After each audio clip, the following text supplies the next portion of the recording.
parti là pour l'enregistrement. On va passer 3/4 d'heure ensemble sur ce dernier webinaire. Donc, je vous rappelle, le premier concernait la préparation de l'entreprise à la transmission. Donc, on parlait plutôt de diagnostic de l'entreprise. Le second, mercredi, animé par Éric Ballandreau de la Chambre de métier et nos partenaires Caisse d'épargne et MAF, concernait les méthodes d'évaluation pour le fonds de commerce ou les parts sociales, ainsi que tout l'aspect fiscal. Donc, quelle est la fiscalité sur les plus-values lorsque l'on vend, combien est-ce qu'il me reste? Et aujourd'hui, on est sur la dernière étape. Qui sera mon repreneur? Donc, comment, voilà, sur quel support communiquer, comment trouver le repreneur, quelle est la posture adaptée pour pouvoir le recevoir et se donner le plus de chances possible de conclure une vente. Donc, au niveau des partenaires de la co-animation aujourd'hui, donc je vais les laisser se présenter. Donc, je les laisse se présenter, je me présenterai ensuite. Annabelle, je te laisse te présenter. Richard, je suis chargée clientèle professionnelle à la MAF de Grenoble et donc j'interviens aujourd'hui et très heureuse d'être là. On a également Alexandre. Ouais, donc enchanté. Donc bonjour à tous, Alexandre Franceschi, Chambre des métiers de l'Isère.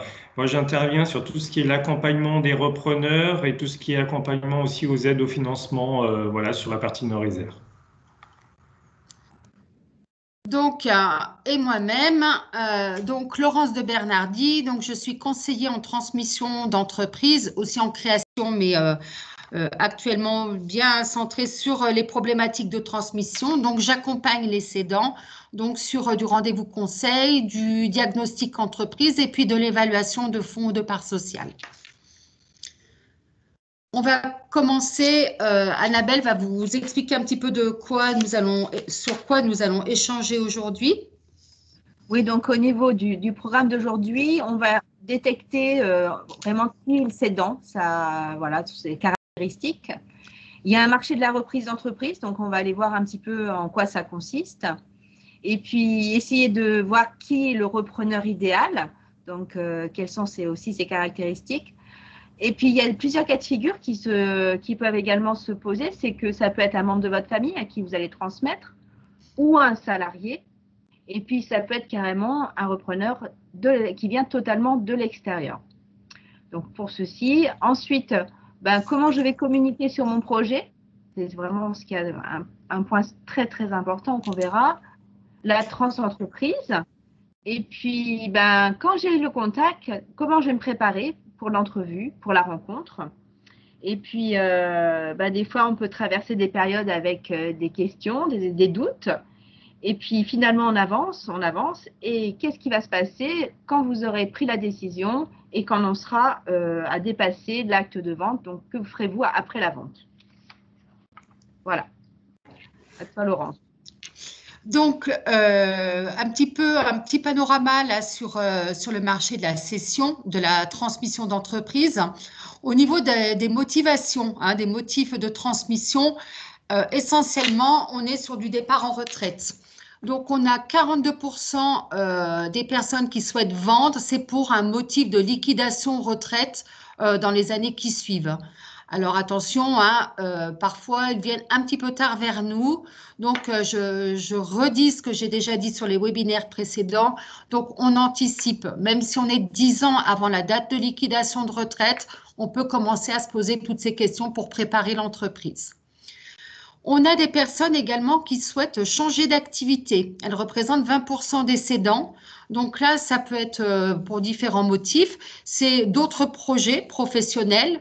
Parfois, c'est de la diversification. Ça peut être aussi une opportunité. Donc, on pense à une autre activité et puis on est aussi approché par d'autres entreprises qui sont en recherche d'implantation sur un secteur géographique, par exemple.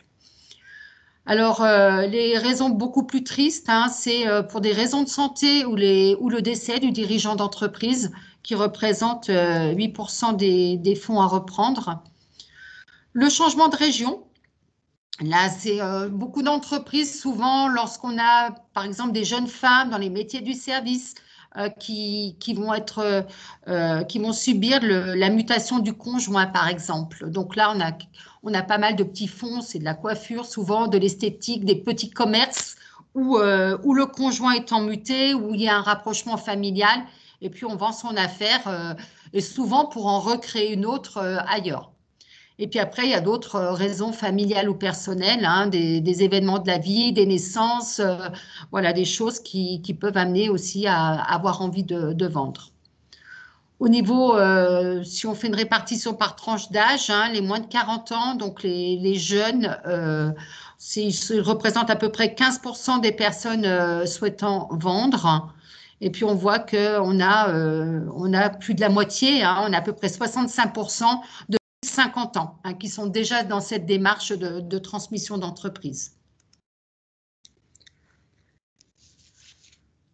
Alors, les caractéristiques de ces entreprises, toujours un peu des statistiques, on est à 72% d'entreprises qui n'ont pas de salariés, 24% qui ont moins de 10 salariés, soit 96 avec moins de 10 salariés, donc voilà, ça parle tout seul. Et puis, nous avons également, selon les formes juridiques, 49% qui sont des entreprises individuelles et 51% des sociétés. À l'heure actuelle, on constate qu'il y a 22% des artisans, commerçants et chefs d'entreprise qui ont quand même plus de 55 ans.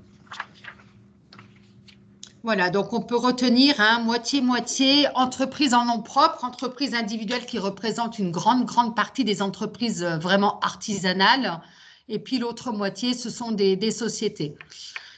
96% des entreprises à reprendre ont moins de 10 salariés. Donc ça, c'est quelque chose qui est vraiment à retenir, hein.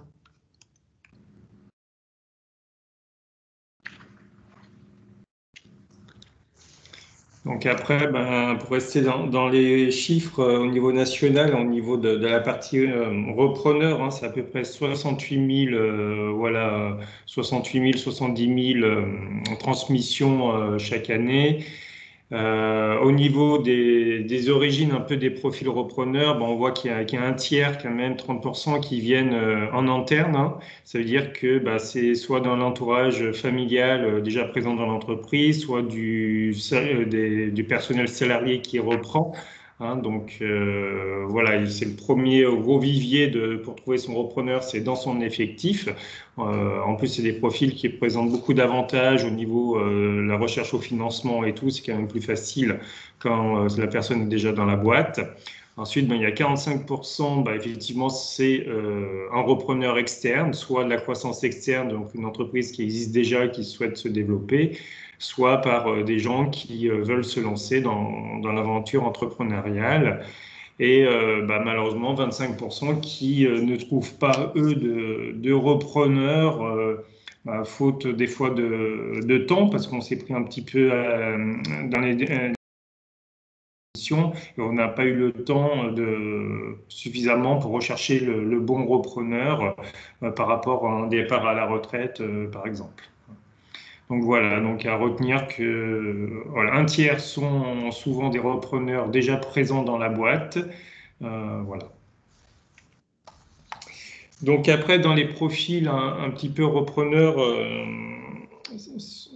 voilà, donc en termes de pyramide des âges, hein, on va dire qu'il y a les 3/4 qui ont plus de 40 ans, donc on est vraiment sur des projets de reprise, sur des gens qui ont déjà une carrière professionnelle.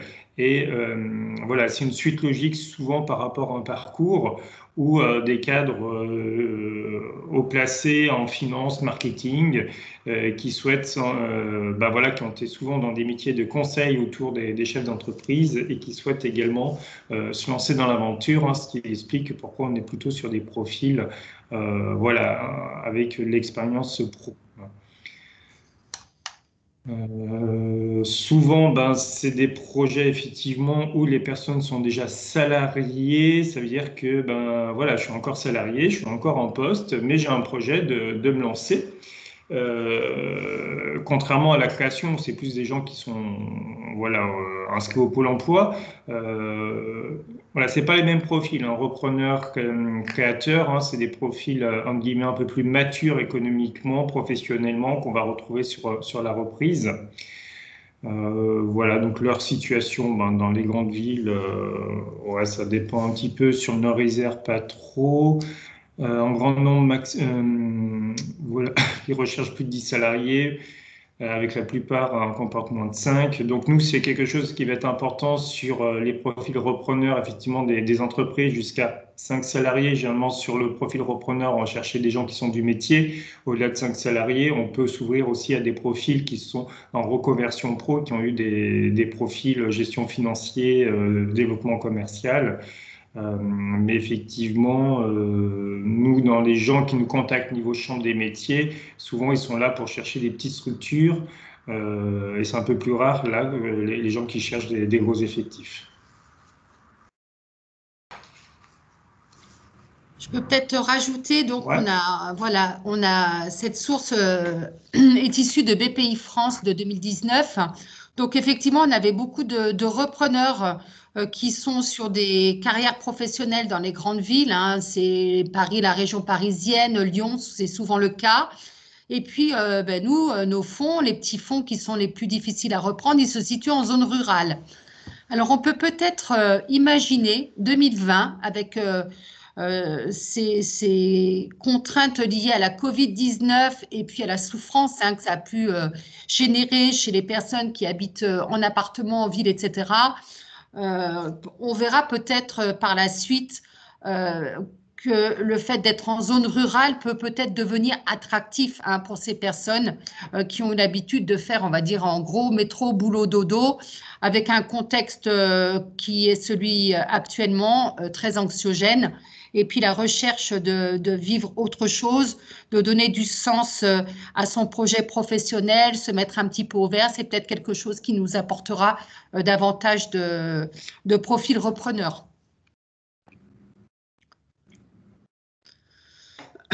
Alors, à la recherche d'un repreneur idéal, alors déjà, avant de définir son profil à ce repreneur, parce que souvent, vous, en tant que dirigeant, vous avez une idée assez précise, voire parfois arrêtée de la personne, des caractéristiques, de la personnalité, des compétences de votre repreneur. En amont, donc, je rappelle qu'on aura réalisé le diagnostic de l'entreprise hein, pour mettre en avant ses points forts, ses faiblesses qu'on va essayer de rectifier avant la vente.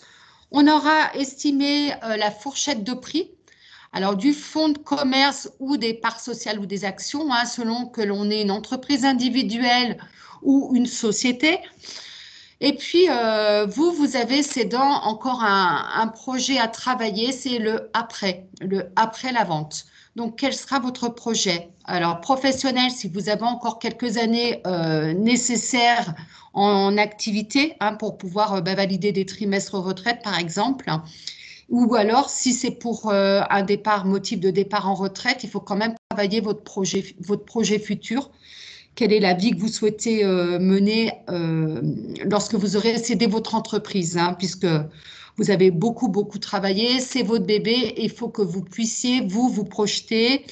Et c'est aussi ce qui va permettre de faire le point par rapport à vos revenus futurs et ces aspects-là, hein, de combien vous aurez besoin pour vivre ensuite. À partir de là, la question, c'est est-ce que mon entreprise est reprenable? Puisqu'on a vu tout à l'heure qu'on en a quand même 1 sur 4, ce qui est quand même pas mal, qui ne sera pas reprise et qui va simplement être liquidée, hein, va disparaître, ce qui est un petit peu dommage.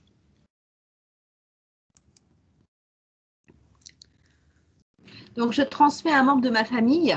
Quelles précautions dois-je prendre? Alors, sur le slide suivant, voilà. Donc, c'est toujours cette histoire d'anticiper un maximum. Parce que, oui, si vous avez un enfant qui veut reprendre l'entreprise, par exemple, il faut bien avoir fait le point sur sa motivation. À savoir des fois de savoir si vous avez d'autres enfants, si également ça va être accepté, plus ou moins. Donc, il y a une pression familiale. Donc, il faut prévoir au niveau de l'héritage et de la transmission, ce qui avait déjà été vu précédemment. Vous devez faire un point également donc, sur la personne de votre famille qui souhaite reprendre. Est-ce que les compétences actuelles sont suffisantes? Est-ce qu'il est légitime par rapport à cette reprise? Parce que s'il travaille depuis quelque temps dans l'entreprise, les salariés le connaissent. Ou peut-être qu'il arrive et qu'il n'est pas jusqu'à présent connu. Donc, il va falloir avoir une capacité pour lui à s'adapter et à manager surtout. Donc ça, c'est des choses qui sont soit acquises, soit qui sont peut-être à prévoir à l'avance avec des formations à la clé qui existent, d'où l'organisation. Et puis, quand je parlais de la légitimité, ça veut dire que c'est surtout ces compétences qui vont être observées, qui vont être comparées à vous-même. Donc, ce n'est pas toujours simple également pour le membre de votre famille qui envisage de reprendre. Donc, tout se prépare le plus longtemps possible pour que ça se passe le mieux possible.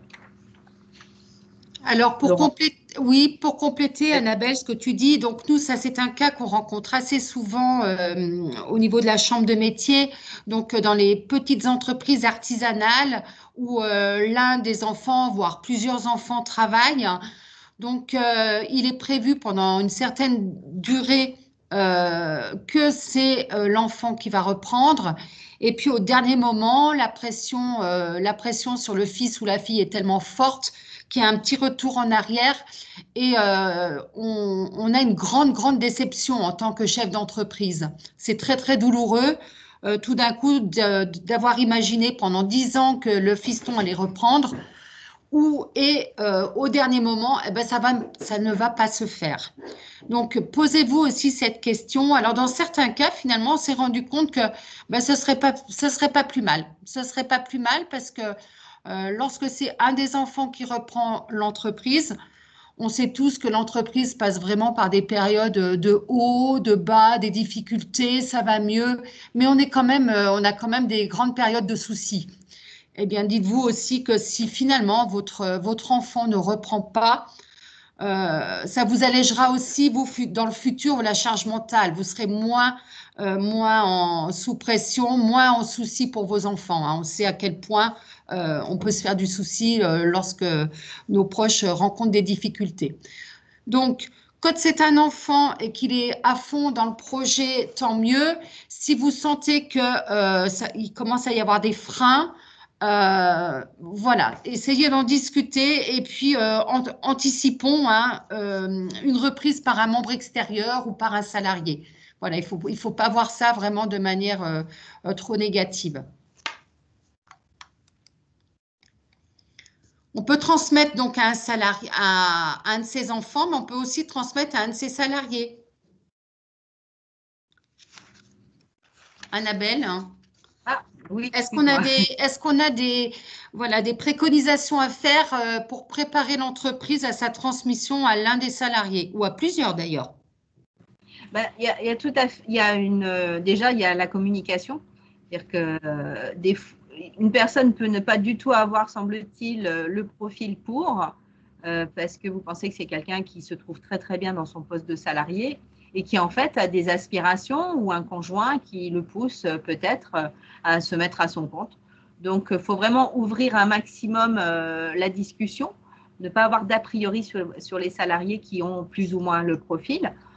Et par contre, vous connaissez leurs compétences, là, la question ne se pose pas. Et il y a toujours cette montée en compétences qui peut se faire via des formations qui existent. Donc, toujours cette anticipation pour prévoir des formations qui seront peut-être nécessaires. Vous avez toujours cette idée du management. Ça, comme je vous disais, ce n'est pas quelque chose qui est facile, hein. Il faut vraiment observer, discuter et puis s'organiser.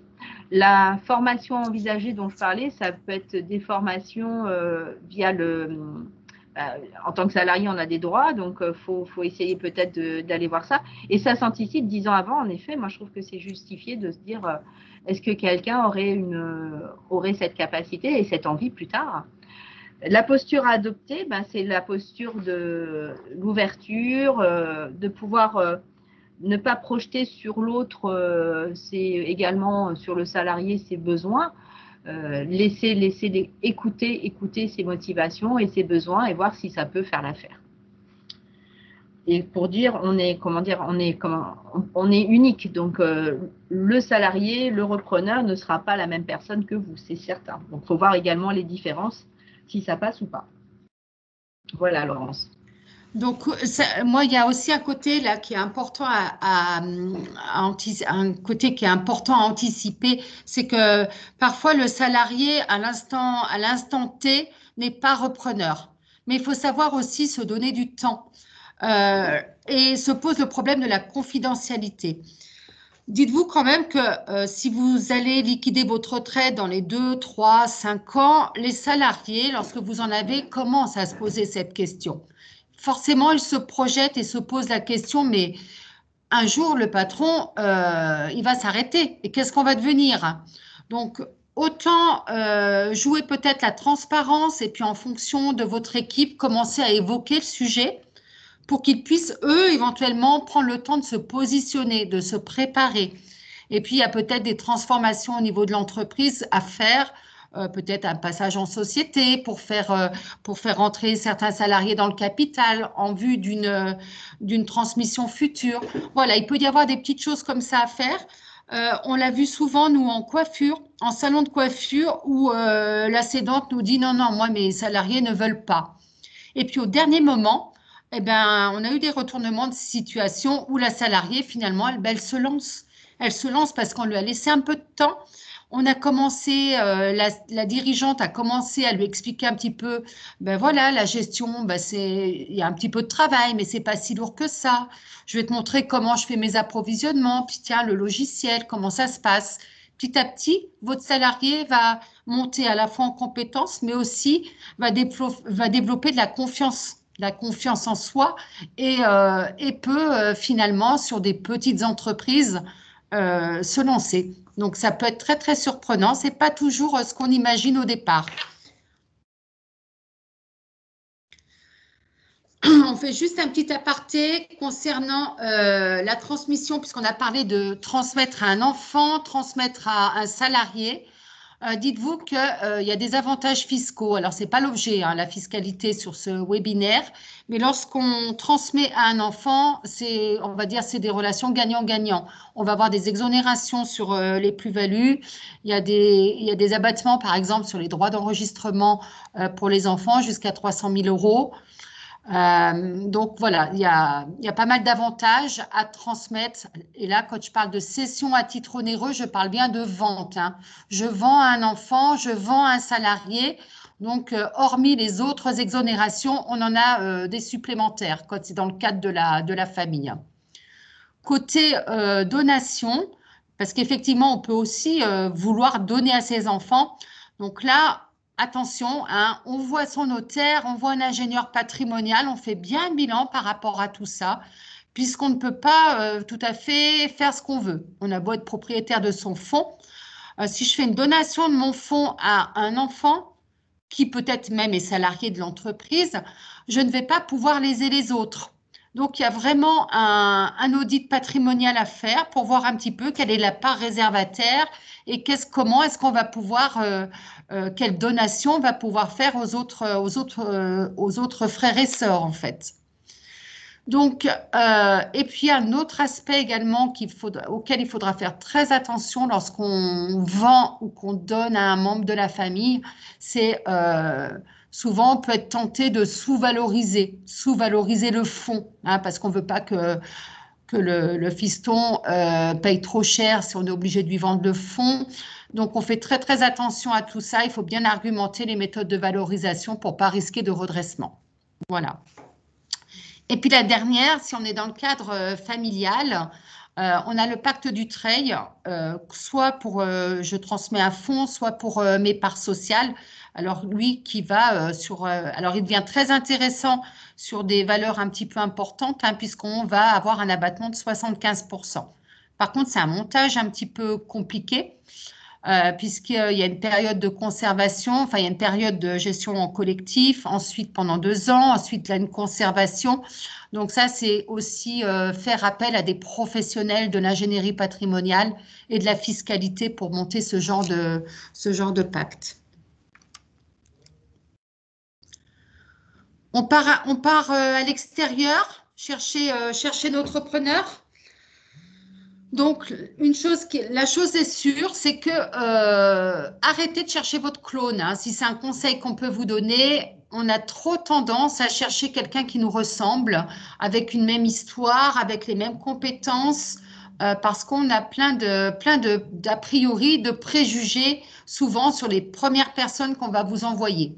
Alors, je suis d'accord que nous, ça va nous permettre aussi d'affiner les profils que l'on oriente vers vous, mais cette notion de clone, voilà, il faut vraiment l'abandonner. Une deuxième chose sur laquelle on voudrait donner une idée, c'est la société que vous connaissez. Parmi vos concurrents, que vous appelez souvent vos collègues, peut-être que l'un de vos concurrents est intéressé par votre affaire. Donc, vous voyez, à chaque fois, on parle de confidentialité, mais le repreneur, il est peut-être dans un environnement très proche. Hein. Moi, j'ai vu des jolies entreprises de bâtiments être prises par les concurrents pas très loin, parce qu'en termes de synergie, en termes de complémentarité des métiers, on construit quelque chose de très intéressant avec une belle pérennité au niveau de l'activité. Et puis, on précise aussi que c'est un peu comme un mariage, hein, donc il y a certains aspects sur lesquels il faudra faire des concessions.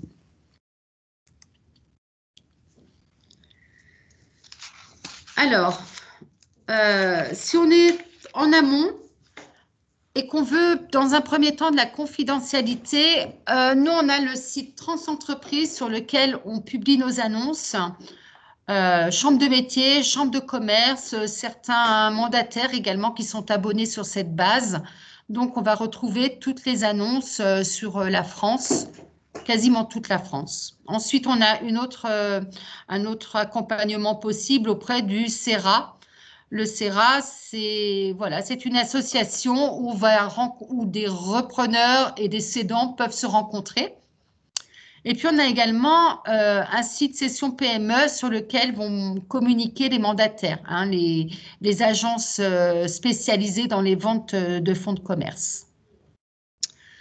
Plus de visibilité. Alors, quand on voit, nous, les petits commerces de bouche, par exemple, la petite épicerie, le boulanger, le salon de coiffure, l'institut, on conseille quand même de mettre en complément une annonce sur le Bon Coin, puisque on se rend compte que beaucoup d'affaires se vendent grâce au Bon Coin, hein, qui dispose vraiment d'une belle visibilité.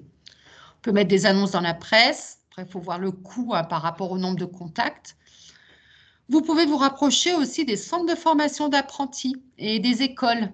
On a beaucoup de personnes aussi, des adultes, qui sont en reconversion professionnelle et qui ont fait le choix de se financer ou de faire financer une formation dans les métiers de l'artisanat. Et ces profils-là, c'est pas pour être salarié, c'est pour devenir chef d'entreprise par la suite.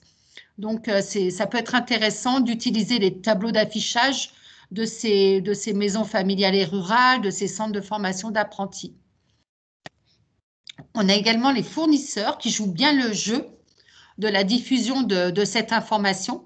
On le voit beaucoup chez les boulangers, par exemple, où les meuniers sont très au fait des fonds qui sont à reprendre et apportent parfois, amènent des repreneurs potentiels à leurs clients.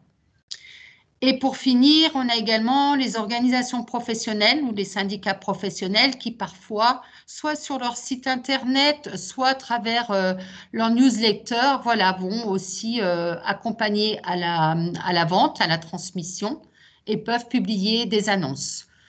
Et puis votre réseau personnel, hein, bien sûr. Hein. Donc, l'idée, c'est on diffuse le plus largement possible, avec le plus de visibilité possible pour se donner des chances.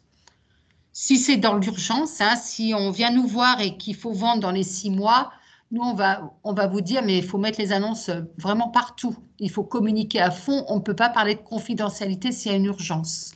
Par contre, quand on est plus en amont, ben, la confidentialité peut s'entendre. Quelque chose à rajouter, Alexandre ou Annabelle?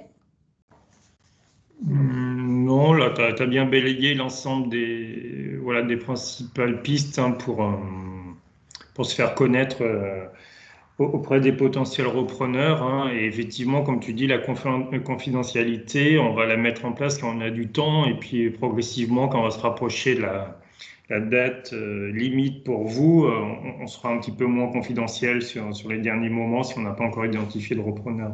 Ouais. Ouais. Donc un petit focus hein, sur donc le site hein, dont on parlait Laurence, un Transentreprise, un site commun aux différentes chambres consulaires, c'est un site national sur lequel les repreneurs vont pouvoir aller regarder un petit peu les différentes annonces que chaque chambre accompagne au niveau de la transmission. Ce site est accessible gratuitement, il n'y a pas de préinscription hein, pour consulter les annonces. Hein. Il y a un moteur de recherche qui permet en fonction de critères géographiques, métiers, tout ça, de mots-clés, de trouver des annonces. Donc le repreneur fait sa recherche et il va tomber sur une annonce. Donc là, par exemple, c'est un exemple d'annonce qui sera plus ou moins confidentielle, hein, la rédaction de l'annonce. Hein, vous le faites avec Laurence ou vous convenez des infos qui sont mentionnées dedans. Voilà, donc moi je suis repreneur potentiel, je tombe sur cette annonce, ça m'intéresse, je vais cliquer sur contacter l'annonceur et là ça va en fait envoyer un mail au conseiller qui suit on va dire ces annonces-là, ce territoire. Par exemple, sur toutes les activités artisanales du Nord-Isère, c'est moi qui vais être le contact, ça veut dire que ça va m'envoyer un mail directement pour que je reprenne contact avec le repreneur pour échanger sur son projet de reprise avant éventuellement de faire la mise en relation, donc vous transférez ses coordonnées. Donc voilà à quoi ressemble une annonce hein, sur laquelle bien sûr la rédaction elle est faite avec vous. Hein. Sur Transentreprise, on voit que sur la droite, vous avez un espace repreneur, ça veut dire que le repreneur peut créer aussi un compte pour créer un système de veille pour qu'il soit automatiquement alerté des nouvelles annonces qui sortiraient et qui correspondraient à ces critères. Donc, si tu as peut-être quelque chose à compléter, Laurence? Sur Transentreprise, non, on vous l'a présenté, je crois, mercredi, là, quand on a parlé de la diffusion des annonces. Donc voilà, on peut mettre la valeur du fonds, on peut ne pas la communiquer. Voilà, on essaye de les rendre attractives avec davantage des photos, par exemple. On peut rajouter un diaporama avec une petite visite virtuelle de vos locaux, hein, lorsque ça mérite d'être mis en avant. Voilà, donc on peut vraiment l'embellir et puis on va la mettre à jour hein, au fur et à mesure, puisque dans l'accompagnement à la transmission, on va attendre l'année suivante pour mettre à jour l'annonce en fonction des derniers éléments financiers et comptables. Voilà, donc c'est quelque chose qui est amené à évoluer, cette annonce. Et on a un système de réabonnement, c'est-à-dire que la diffusion de l'annonce est comprise dans le prix de la prestation de transmission. Et on a un système de réabonnement au bout d'un an, voilà, en fonction du flux, du travail que ça a nécessité du côté de la chambre de métier pour analyser les dossiers repreneurs, pour vous faire les mises en relation, etc. Donc, il y a un petit système de réabonnement à la fin de chacune des années. Voilà, hein, pour représenter un petit peu l'accompagnement côté repreneur.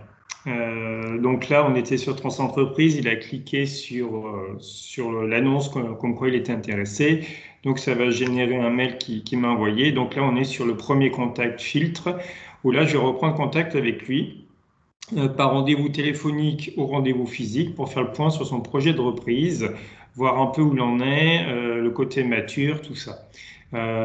Si le projet de reprise effectivement tient la route, hein, il y a un vrai projet et que c'est voilà, un parcours intéressant par rapport à votre entreprise, on va faire ensuite la mise en relation où on va vous transmettre ses coordonnées téléphoniques et mail pour que vous puissiez rentrer en contact directement avec lui. Au niveau de la mise en relation, petite précision, il ne connaît pas encore le nom de votre boîte ni votre nom à vous, hein. Nous, voilà, on est encore sur le côté anonyme quand il est souhaité votre part. C'est-à-dire qu'il sait que le cédant va reprendre contact avec lui, mais il ne sait pas encore qui est le cédant.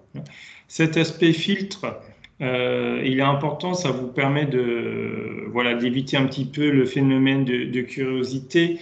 Les chiffres sont assez stables, hein, sur toutes les années. Sur 100 personnes qui ont cliqué sur une annonce, on a à peu près 60 personnes avec qui il y aura une reprise de contact, un rendez-vous qui va se faire, et une quarantaine de personnes sur lesquelles on va faire la mise en relation. Donc la mise en relation, c'est à peu près 40%. Hein, ça permet voilà, de vous gagner du temps par rapport à ces profils-là. Sur les rendez-vous reprises, alors, qu'est-ce qu'on aborde? C'est à la carte en fonction du besoin du repreneur. On va revoir avec lui son projet, hein, qu'est-ce qu'il recherche, est-ce que c'est cohérent par rapport à son parcours, par rapport à ses moyens financiers. On va revoir avec lui les différentes grandes étapes de la reprise, hein, prise de contact, diagnostic, compromis de vente, recherche de financement, immatriculation. On va l'aider un petit peu au montage. On fait des premières lectures de bilan et compte de résultats, en sachant que ce n'est pas nous qui fournirons les bilans et comptes de résultats. Lui, il amène les documents que le cédant lui a transmis. On peut effectivement l'aider un peu sur la lecture de ces documents comptables. Et puis sur tout ce qui est les aides au financement, les différents prêts à 0% auprès des réseaux d'associations et le prêt artisan. Voilà à quoi est-ce qu'il peut prétendre, et puis éventuellement des subventions. Donc, ces rendez-vous conseils sont ouverts à la fois aux gens qui sont passés par Transentreprise, mais aussi à tout type de repreneurs dans le domaine artisanal, notamment au contact que vous avez en direct. Hein. Si vous avez quelqu'un qui vient vous voir directement, qui n'est pas passé par Transentreprise, vous pouvez très bien l'orienter vers nous pour qu'on le reçoive au niveau de ces rendez-vous conseils. Hein. Et puis, au-delà des rendez-vous conseils qui sont gratuits, on a des formations collectives, on a des parcours d'accompagnement individuel un peu plus poussés qui sont là pour répondre à des besoins sur des gens qui ont besoin de monter en compétences. Voilà, on a tout un tas d'accompagnements de formation à leur proposer également, en plus des rendez-vous conseils. Donc, une fois qu'on a fait la mise en relation, et du coup, ça va être la prise de contact. Hein, donc, là où Laurence va vous expliquer un petit peu cette première prise de contact. Donc là, dans ce cas-là, vous avez reçu un mail d'Hélène Marillier de la Chambre de métier avec une fiche contact. Et on vous transmet donc le nom, le numéro de téléphone et l'adresse mail de ce repreneur potentiel. Ce qui signifie que dans un premier temps, vous allez avoir un entretien téléphonique avec lui. Et puis, vous allez convenir d'un rendez-vous. Donc, un rendez-vous dans votre entreprise. Donc, Annabelle, comment est-ce que tu vois un petit peu la rencontre là? Donc, la personne arrive dans l'entreprise. Moi, je pense que déjà, il faut partir sur l'idée que ça va être un vrai échange et que chacun aura le droit de poser des questions à l'autre. Ensuite, c'est la présentation des lieux, c'est expliquer ce qu'on a fait jusqu'à présent, toutes les caractéristiques de ses clients. Et puis, je pense que on en parle souvent avec passion et c'est quelque chose qui peut être transmis, donc c'est très positif. Vous avez également votre positionnement par rapport à votre choix de la qualité concernant les prestations ou les marques avec lesquelles vous travaillez. Donc, je pense qu'il faut être le plus clair possible et vraiment aussi avec une capacité à accepter que l'autre vous pose des fois des questions pour lesquelles vous avez les réponses. Et puis, si ce n'est pas une réponse immédiate, en prendre note et revenir là-dessus. Voilà, il ne faut pas que ce soit bloquant. Vous avez également quelqu'un qui est différent de vous, qui vient peut-être d'un autre univers. Donc, c'est normal, des fois, les questions puissent vous paraître inattendues. Et puis, présenter bien sûr le potentiel de développement parce que c'est donner envie, transmettre la passion et montrer que la mariée, elle est belle, qu'elle est prête à être épousée. Donc voilà, donc comme on disait, prendre des notes au niveau des conseils et une charte de confidentialité, c'est préférable parce que vous allez donner beaucoup d'informations et voilà, faut se protéger. J'ai fait un peu le tour de ce que j'avais envie de dire. Donc, vous voyez là, on voit vraiment les effets positifs d'avoir réalisé le diagnostic, puisque c'est ce qui va aussi vous aider à structurer votre démarche, c'est-à-dire l'histoire de l'entreprise, la clientèle. On aura travaillé tous ces aspects à travers le diagnostic, ce qui va vous permettre, vous, d'avoir les arguments pour répondre aux questions de manière assez structurée. Quand on parle de la charte de confidentialité, comme le dit Annabelle, vous avez remarqué que sur cette diapo, on ne parle pas du tout des chiffres. On ne parle ni de prix, ni de bilan, ni de compte de résultats, parce que notre point de vue à ce niveau-là, au premier niveau de rencontre, c'est de parler de l'entreprise, de son histoire, de regarder quelles sont vos valeurs communes avec ce repreneur. Et puis, les éléments financiers, on les donne uniquement à la suite de cette première rencontre, s'ils sont demandés, bien évidemment. Hein. Mais voilà, on a tendance, nous, à refuser un petit peu les approches directes, type j'ai vu une annonce, envoyez-moi le compte de résultat, le bilan. Puisque le repreneur, dans ce cas-là, n'a absolument pas les clés pour pouvoir comprendre et analyser vos chiffres. De la même manière que s'il donne votre bilan, votre compte de résultat à son expert comptable ou à son expert juridique, lui, c'est pareil. S'il n'a pas l'histoire, s'il n'a pas le diagnostic de l'entreprise, s'il n'a pas connaissance des valeurs, du potentiel, etc., le chiffre d'affaires, la rentabilité ne veulent pas dire grand-chose. Ce n'est qu'un des aspects des éléments de la valorisation de l'entreprise.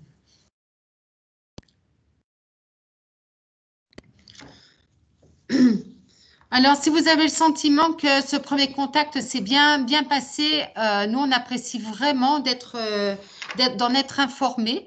Donc là, vous le réorientez vers Alexandre, là, le conseiller reprise. Donc, Alexandre Franceschi pour le Nord-Isère. Je vous présenterai les collègues du Sud-Isère également. Et puis, par contre, si vous sentez que ouais, c'était bof, hein, pas super contact, on ne s'est pas dit qu'on se revoyait, essayez quand même, vous, de comprendre pourquoi et de recenser les points sur lesquels il y a eu des accords ou qui l'ont freiné dans sa démarche. Voilà, dans tous les cas, voilà, la petite fiche navette que l'on vous envoie avec les coordonnées de la personne. Voilà, nous, on est très contents quand vous nous la retournez. Ça nous permet vraiment d'affiner les profils. Vous voyez, on avait une entreprise, ça faisait quelques mois qu'elle était en vente. On a fait pas mal de mise en relation. Et puis tout d'un coup, le cédant nous a précisé que voilà, qu'il ne faisait plus de menuiserie, qu'il s'était vraiment diversifié sur de la charpente, de la couverture, de la véranda, mais qui faisait de moins en moins de menuiserie. Donc nous, on a continué à lui envoyer des menuisiers du coup. Et puis, le profil n'était plus adapté par rapport à l'activité. Donc voilà, n'hésitez pas à nous bien nous informer dès qu'il y a des développements d'activité, des cessations de certaines branches d'activité également.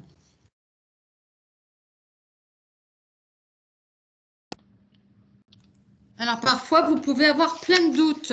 On vous a envoyé quelqu'un et puis voilà, vous avez des freins et puis vous vous dites c'est pas possible. Des fois, on a même des cédants qui nous appellent et qui nous disent ah mais c'est trop beau, c'est pas possible, ça va trop vite. Et pourtant, si, on a des très très belles histoires. Alexandre, peut-être le frein le plus courant du côté des cédants, la crainte, c'est que le repreneur n'ait pas l'argent. Voilà, hein, qu'au niveau financier, il n'ait pas les moyens. Donc, voilà, il faut savoir qu'il y a différentes aides possibles, il y a différents mécanismes hein, qui peuvent venir solutionner éventuellement cette problématique. Hein. Vous avez des aides Pôle emploi. Bon, là, c'est plus pour l'aider sur le démarrage de l'entreprise. Les grosses aides qu'il va y avoir, ça va être quoi? Ça va être les prêts sur l'honneur, déjà qui sont proposés par des réseaux d'associations, les réseaux Initiative France et les réseaux Entreprendre. Donc là, le prêt d'honneur, c'est un prêt à 0%. Proposé par des associations spécialisées dans l'accompagnement création reprise, qui va permettre de compléter l'apport perso. Donc, quand il y a des apports perso un petit peu faibles, voilà, il y a cette solution qui va venir renforcer l'apport perso pour améliorer la crédibilité au niveau de la banque. Ensuite, il y a les prêts à 0% artisans et commerçants. Donc, nous, on a le prêt artisan qui est un prêt donc, bancaire qui viendra en complément du prêt de la banque partenaire du repreneur et qui permet de diviser un petit peu le risque au niveau bancaire, hein, de permettre que la banque qui financerait le projet prenne pas toute seule le risque, hein. Donc voilà, c'est une deuxième aide au financement qui permet de faciliter l'obtention du prêt bancaire, de diminuer ce qu'on va demander à sa banque. Là-dessus, après, il peut y avoir aussi du soutien de l'entourage du repreneur, voilà, pour améliorer aussi son apport personnel. Il y a peut-être des gens autour de lui, de la famille, tout ça, qui sont prêts à l'aider financièrement pour le projet. Et puis après, il y a des mécanismes voilà, spécial de vente comme des crédits vendeurs, des choses comme ça. C'est-à-dire qu'on vous paye une grosse partie du prix maintenant, puis une autre partie un peu plus tard. Voilà, il y a différents mécanismes sur lesquels on travaille avec les repreneurs et avec vous pour trouver une solution au manque d'apport pour faire que les banques puissent suivre, en sachant que les banques suivent plus facilement les projets de reprise, puisqu'il y a de l'existant, que des projets de création. Donc là, c'est l'un des principaux points. Après, les autres points, voilà, que mes salariés s'inquiètent, voire se braquent, ou qu'ils passent mal avec ma clientèle. Là, on est sur des points plus subjectifs, personnels, hein. Ça va dépendre un petit peu de votre positionnement par rapport à votre entreprise. On a des profils cédants qui tournent très bien la page, ça veut dire je vends ma boîte et puis le repreneur, maintenant c'est à lui et puis il fera son développement là-dessus et puis en guillemets j'ai plus de regard sur ce qu'il fait, hein, il fera sa vie. Puis d'autres, voilà, c'est quelque chose que vous avez créé. C'est une grosse partie de votre vie dans laquelle vous êtes beaucoup investi et vous aimeriez bien que le repreneur soit un petit peu dans la même continuité. Et du coup, vous inquiétez aussi beaucoup, comment mes salariés vont être gérés demain? Est-ce que voilà, ça va être pareil? Ma clientèle relationnelle. Donc, c'est des choses sur lesquelles aussi qui est important. Il y a beaucoup d'humains aussi dans la reprise. Il n'y a pas que du financier. Il y a beaucoup d'humains là-dessus et de trouver des gens peut-être qui sont sur les mêmes valeurs que vous, hein.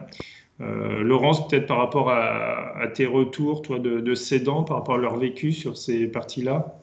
Oui, alors sur certaines entreprises à transmettre, on s'est rendu compte que la posture du dirigeant n'était pas vraiment adaptée, à savoir beaucoup de mise en relation. Et puis ça fait jamais, et y compris Alexandre, vers toi, des repreneurs qui reviennent en disant mais finalement, est-ce qu'il est réellement cédant, le monsieur ou la dame? Est-ce que vraiment il a envie de vivre? Parce qu'ils ont senti un côté pas suffisamment ouvert sur l'autre, un profil un petit peu fermé, et puis là, du coup, voilà, ça bloque et ça va pas plus loin. Donc, c'est pour ça aussi que l'année dernière, on avait travaillé avec certains chefs d'entreprise sur la posture et sur la manière de vendre son entreprise, la manière de la présenter et de la présenter de manière très positive. De lever tous ces freins avant de abattre tous ces préjugés, ces a priori, et soyons positifs et ouverts à la communication lors du premier contact, hein, puisque c'est comme tout, hein, il se passe beaucoup de choses dans les 5 premières minutes du rendez-vous. Donc, on avait fait cette petite atelier de coaching qui avait été très, très apprécié par les dirigeants. Moi, ce que j'ai tendance à préconiser, c'est ouverture sur l'autre, curiosité. Hein, donc, questionnement, curiosité et surtout pas d'a priori. Surtout pas d'a priori, parce on peut avoir des mariages qui, au départ, auraient pu paraître très improbables et qui vont, malgré tout, être très réussis.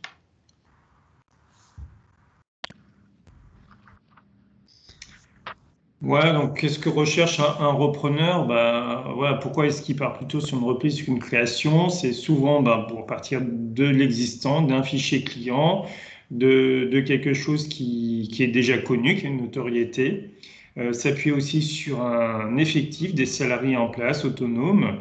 Voilà, hein, donc c'est un petit peu ça qui est vraiment recherché sur la reprise. C'est quelque chose qui est déjà en place, sur lequel je vais pouvoir m'appuyer pour développer mon projet et aller plus vite que sur une phase création où je pars de zéro. Donc c'est vraiment ça qui motive la grande majorité des repreneurs, c'est s'appuyer sur un existant. Voilà, pour rebondir sur ce que disait Laurence, c'est quand vous êtes en contact avec le cédant, vous êtes sur une vente, hein, vous vendez votre entreprise, donc bien mettre en avant effectivement les points forts, les qualités de votre entreprise. Sur l'atelier de l'année dernière, ce qu'on s'était rendu compte, c'est que souvent les repreneurs, du moins les cédants, se donnaient les bâtons pour se faire battre et sortaient assez vite les points négatifs, alors qu'ils étaient sur les points positifs. Donc, quand on sort des points négatifs, ben voilà, ça rassure pas forcément le repreneur. Donc, faire attention effectivement comment on la présente. Sur des projets aussi, bien les rassurer sur ce que vous allez faire après la vente. Bon, sur un départ à la retraite, c'est assez facile, assez simple. Sur les projets de reconversion, quand vous partez sur d'autres projets, voilà, c'est quelque chose qui va être important parce que effectivement, ça va être aussi demandé par les banques, par plein de conseillers autour de la reprise. C'est si la personne n'a pas l'âge de la retraite au niveau du cédant, qu'est-ce qu'il va faire derrière par rapport à ça? Voilà, et le repreneur, lui, il part de l'existant et puis effectivement, il va étudier votre concurrence, l'évolution du marché, pour lui aussi bâtir son projet, son prévisionnel sur lesquels on peut les accompagner avec nos accompagnements, voilà, surtout individuels là-dessus. Donc voilà sur ce qu'on peut dire sur ce qu'il recherche et voilà. Donc après, effectivement, si l'issue de l'entrevue entre les deux, ça prend, vous allez avancer dans les différentes démarches. Donc, première étape, la négociation. Donc, la lettre d'intention qui va permettre au repreneur d'avancer un petit peu avec vous, de montrer davantage son engagement de poursuivre les discussions. Donc, une fois la lettre d'intention rédigée, moi, c'est plutôt à ce moment-là que je conseille de rentrer un petit peu plus dans le chiffre. Qu'est-ce que tu en penses, Alexandre? Oui, hein, comme disait Laurence, de toute façon, en fonction avec qui vous bossez, si vous travaillez du particulier, du professionnel, si vous travaillez en sous-traitance en direct, vos documents comptables ne se ressembleront pas d'une entreprise à l'autre. C'est pour ça que nous, on privilégie vraiment dans un premier temps la phase découverte de l'entreprise, voilà, un échange téléphonique, une visite. Et puis après, si ça match, effectivement, aller un peu plus loin. Et quand on va commencer à donner des infos confidentielles comme vos comptes, peut-être l'encadrer avec une lettre d'intention, on va mettre une notion de confidentialité sur tout ce qui est document qui sera remis. Ouais. Donc ensuite, il y aura la signature d'un compromis de vente. Dans le compromis de vente, on va trouver, donc là, le repreneur est déjà accompagné par un expert juridique qui va l'aider à relire l'acte. De la même manière du côté du cédant, donc voir un petit peu quelles sont les clauses qui seront prévues pour éventuellement stopper l'avancement du projet. Alors souvent, ça va être des clauses liées au financement. Ce qui donne un peu de temps aux cédants, aux repreneurs, pardon, d'aller chercher les financements, de boucler son plan de financement. Et puis ensuite, on aura l'acte de vente, donc souvent devant un notaire, avec un avocat d'affaires. Et puis ensuite, c'est voilà, le jour de l'acte de vente, en fait, c'est cessation d'activité pour le dirigeant. Donc là, on met beaucoup en avant l'accompagnement juridique, avocat ou notaire.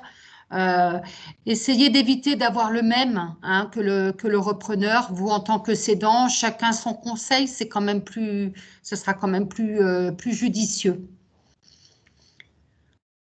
On a des petites choses auxquelles faire attention, des préconisations. Attention, bail commercial. Là, la semaine dernière, j'ai eu quelqu'un que j'accompagne sur une transmission qui m'a appelé en me disant, finalement, j'ai su que je ne pouvais plus vendre mon fonds. Alors, je pose la question, mais comment ça? Pourquoi est-ce que vous ne pouvez plus vendre le fonds?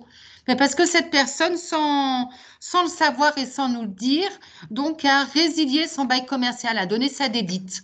Donc, elle a son bail commercial qui s'arrête au 31 décembre et malheureusement, elle vient de rencontrer quelqu'un qui pourrait lui prendre sur le premier semestre 2021.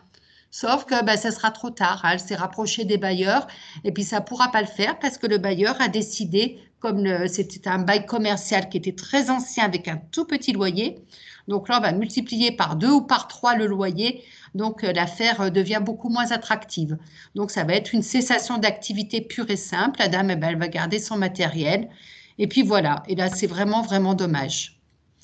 Concernant le stock également, donc le stock ne faisant pas partie du fonds de commerce, donc il fera l'objet d'une évaluation à part.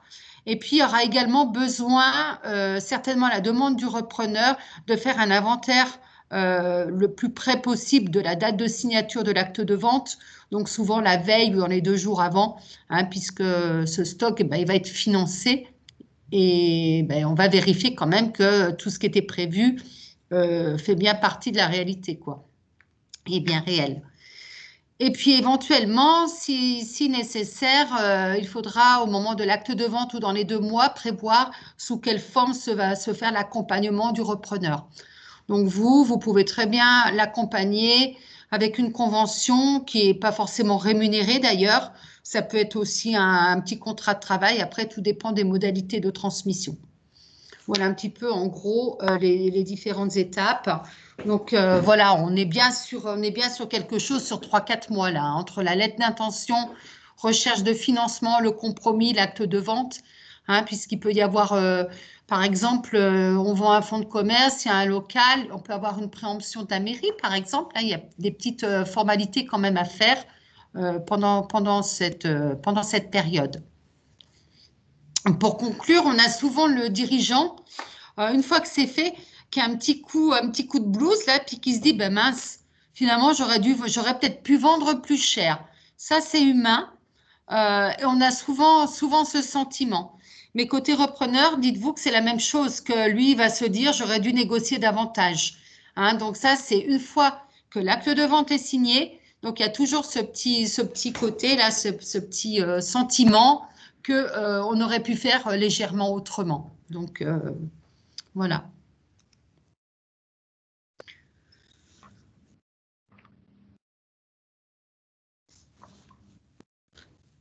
Annabelle, des choses à compléter sur ces aspects-là? Ben, ça veut dire que souvent au niveau de cet arrêt d'activité, eh bien, ben, il y a toujours encore des paperasses. Et donc moi, pour la partie assurance, c'est vrai que ben, pensez à nouveau à faire le point avec votre assureur. Et tout ce qui est cessation d'activité, on a un document à nous transmettre, la Chambre des métiers ou la Chambre de commerce, pour que votre assureur arrête le contrat. S'il n'a pas repris le repreneur, les contrats s'arrêtent à ce moment-là, mais sur présentation d'un justificatif de cessation d'activité ou de vente. Donc, c'est ce dont on a besoin. D'accord. Donc, en gros, dans l'ordre, hein, de toute façon, tout au long de votre démarche de transmission, ce projet de transmission, donc vous travaillez aussi avec votre expert comptable qui a son regard aussi complémentaire au nôtre. Lorsque l'acte de vente est signé, derrière, vous avez souvent 2 mois hein, pour informer. Alors, vous avez 1 mois pour informer le centre de formalité. Donc, c'est ce qu'on appelle le fameux P4. Donc, c'est un formulaire de cessation d'activité pour les entreprises individuelles. Ou le M4, là, on est sur les sociétés, M comme personne morale. Donc là, c'est pour informer le centre de formalité de la date de cessation d'activité. Et le centre de formalité d'entreprise, de la chambre de métier ou de la chambre de commerce, va informer tous les partenaires, donc la Direct, les URSSAF, CARSAT, etc. Donc c'est là, hein, c'est ce que dit Annabelle, c'est à partir de cette date-là officielle que vont s'arrêter tous les calculs de cotisation, les appels, les provisions, etc. Donc vous prévenez vos assureurs, vos banques, vos fournisseurs. Et puis alors, si vous êtes une entreprise individuelle, ben, l'entreprise, elle va disparaître à la date de la vente. Hein, c'est ce qu'on appelle une radiation. Par contre, si c'est votre société qui vend son fonds de commerce, Ben, vous vous retrouvez avec une société coquille vide et il va falloir mettre en place l'Assemblée générale. Vous allez vous nommer liquidateur de votre société, puis après, ben, vous verrez bien ce que vous en faites. Soit il y avait un projet professionnel, une autre activité peut-être ailleurs. Ça sera un changement de statut, hein. On modifiera l'objet social de la société. Soit vous allez vous laisser quelque temps ben, pour sortir la trésorerie, pour mettre les comptes à zéro, et puis dans un second temps, donc liquider et radier cette société. Voilà, puis là, c'est souvent votre expert comptable hein, qui vous accompagne sur toute cette clôture de compte, puisqu'on a ben, le calcul du bénéfice à la date de la vente à calculer, il y a la déclaration de TVA à faire dans les 60 jours, voilà, il y a toutes ces petites choses-là à gérer. Voilà, en gros, un petit peu,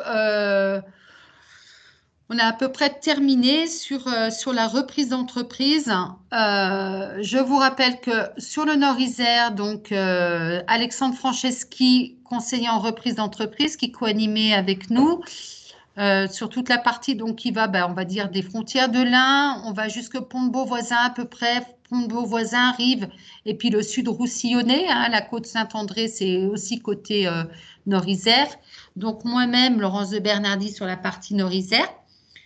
Si votre entreprise est plus proche du secteur de Grenoble, donc sur le Vercors, la Matésine, etc., donc vous pouvez vous adresser à Éric Ballandreau, qui est conseiller en transmission, qui est mon homologue sur le Sud-Isère, et Jean-Daniel Guillermin, l'homologue d'Alexandre sur le Sud-Isère. En sachant que de chacun de notre côté, on travaille, on fonctionne en binôme. Donc, Annabelle Richard, qui co-anime avec nous, qui est chargée de clientèle professionnelle. Donc, vous avez compris, hein, c'est pour la partie, on va dire, prévoyance, la partie assurance décennale, etc.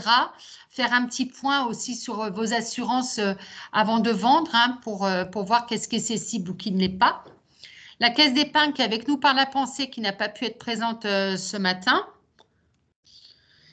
Et puis, nous avons terminé pour cette partie, pour ce dernier webinaire sur la transmission reprise pour cette année 2020. Voilà, donc c'était une première en visioconférence qui, on est bien conscient, n'est pas le plus facile pour vous. Donc, on espère très, très vite revenir sur des animations en présentiel comme on avait l'habitude de le faire. Voilà, je vais arrêter tout de suite l'enregistrement et puis on va vous laisser, on va laisser